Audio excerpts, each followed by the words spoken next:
This is a diode. It is one of the most fundamental electronic components designed to let current flow in one direction only. But inside, it isn't just two wires touching. It's inside a single continuous silicon crystal precisely split into two halves, p-type and n-type semiconductors. The critical boundary where these two worlds meet, the p-n junction, is the foundation where the physics of modern electronics truly begins. To understand this structure, we first need to know what a semiconductor is. Semiconductors are materials that occupy the middle ground. They are not quite conductors, nor are they insulators.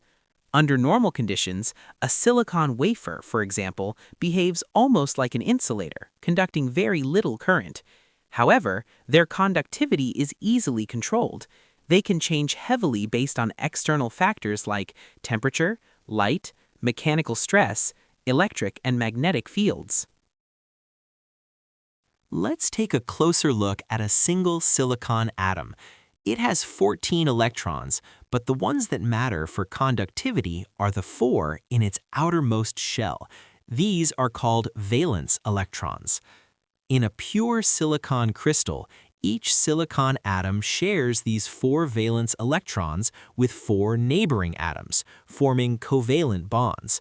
This creates a very stable, tightly bonded lattice. Because all of the valence electrons are locked into these bonds, they can't move freely through the material. That's why pure silicon behaves almost like an insulator.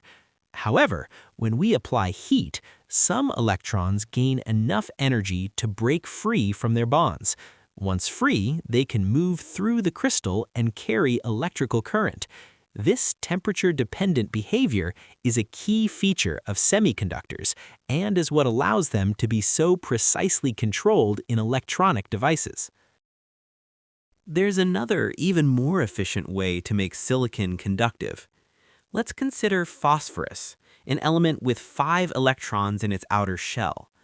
When a phosphorus atom is introduced into the silicon lattice, it forms 4 covalent bonds with neighboring silicon atoms, just like silicon does. But here's the key difference. That 5th electron has no bond to join. It's left over, loosely held and free to move through the crystal. Now imagine this happening across an entire silicon wafer with millions of phosphorus atoms scattered throughout the lattice. Each one contributes a free electron, and even without adding extra energy, these electrons are ready to move. The result is a silicon wafer that conducts electricity far more effectively than pure silicon. With just a tiny change at the atomic level, we've transformed nearly insulating silicon into a precisely controllable conductor. There's another fascinating way to increase silicon's conductivity, this time by adding atoms that don't have enough electrons. Let's consider boron, which has only 3 valence electrons. When a boron atom is introduced into the silicon lattice, it's surrounded by 4 neighboring silicon atoms, each trying to form a bond. But with only 3 electrons to offer, one bond remains incomplete, creating a missing electron. Since electrons carry negative charge, this absence behaves like a positive charge. We call this missing electron a hole. But here's an important point. A hole isn't a real particle. It's simply a vacancy, a place where an electron could be. That hole doesn't stay in one spot. Nearby electrons can jump in to fill it, and when they do, a new hole is left behind where the electron came from. So even though only electrons are actually moving, it appears as if the hole itself is moving in the opposite direction. Now, imagine this happening throughout an entire silicon wafer, with millions of boron atoms spread across the lattice. Each one contributes a hole, and even without adding extra energy, these holes are ready to move. The result is a silicon wafer that conducts electricity far more effectively than pure silicon.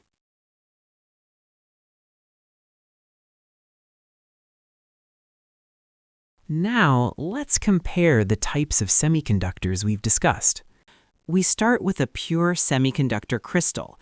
This pure material is called an intrinsic semiconductor, and on its own, it conducts very poorly. When we deliberately add small amounts of specific atoms to increase its conductivity, the material becomes an extrinsic semiconductor. The process of adding these impurity atoms to an intrinsic semiconductor is called doping. Now pay close attention to these two extrinsic semiconductor materials. In one case, silicon is doped with phosphorus. In the other, silicon is doped with boron. Even though both materials conduct electricity, they do so in very different ways. To keep things clear, let's focus only on free electrons and holes, because these are the charge carriers responsible for conductivity. When free electrons are present, we can see electrons moving through the material. Since electrons carry negative charge, this type of material is called negative type, or N-type. In the other case, we have holes. Here, electrons don't move freely through the lattice. Instead, they hop from atom to fill these empty spots. This makes it appear as if the holes themselves are moving in the opposite direction. Because we treat holes as positive charges, this material is called positive type, or P-type. In an N-type semiconductor, the majority charge carriers are electrons. In a P-type semiconductor, the majority charge carriers are holes. Now, the real magic happens when we bring an N-type and a P-type semiconductor together. At first, you might expect that since both materials conduct electricity on their own, connecting them would simply create a normal conductor, one that allows current to flow easily in either direction. But that's not what happens. To understand why, we need to look closely at the interface where these two materials meet. The interface where these two materials connect is called the p-n junction. So what actually happens around this junction? Near the junction, free electrons from the N-type region move into the P-type region and fill nearby holes. As this happens, the area around the junction is left with no mobile charge carriers, no free electrons, and no holes. This region is called the depletion region. It behaves like pure silicon, meaning it does not conduct electricity under normal conditions. But there's something else important happening at the same time.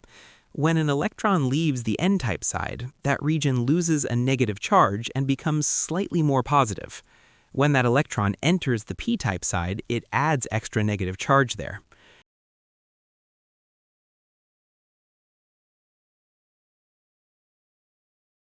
This separation of charge creates an electric field at the junction. That electric field makes it harder and harder for additional electrons to cross from one side to the other. With each passing electron, crossing the junction becomes more difficult. This growing resistance to movement is called the potential barrier. The result is an internal voltage across the junction, like a tiny battery between the P-type and N-type regions. As we've seen, a diode can be either forward biased or reverse biased. Now let's take a closer look at what actually happens inside the diode in each of these two configurations. Let's start with forward bias. In this case, the negative terminal of the battery is connected to the N-type side, and the positive terminal is connected to the P-type side. The negative terminal pushes electrons in the N-type region toward the junction, while the positive terminal pulls electrons away from the P-type region. As electrons leave the P-type side, new electrons enter the N-type side at the same time. This gradually reduces the potential barrier at the junction. Bit by bit, the depletion region becomes thinner. At a certain point, the external voltage completely cancels the internal barrier. The minimum forward voltage needed to do this is called the knee voltage, or cut-in voltage. Beyond this point, the diode behaves almost like a normal conductor, allowing current to flow easily. Once the barrier is removed, electrons from the N-type region can cross the junction and move into the P-type region without difficulty. This configuration is called forward bias, and it directly explains the forward portion of the diode's VI curve. Now let's look at reverse bias. In this case, the negative terminal of the battery is connected to the p-type side, and the positive terminal is connected to the n-type side. The negative terminal pushes electrons in the p-type region toward the junction, while the positive terminal pulls electrons away from the n-type region. As electrons are pulled away from the n-type side, electrons entering the p-type side recombine with available holes. This increases the charge separation at the junction, making the potential barrier stronger and the depletion region wider.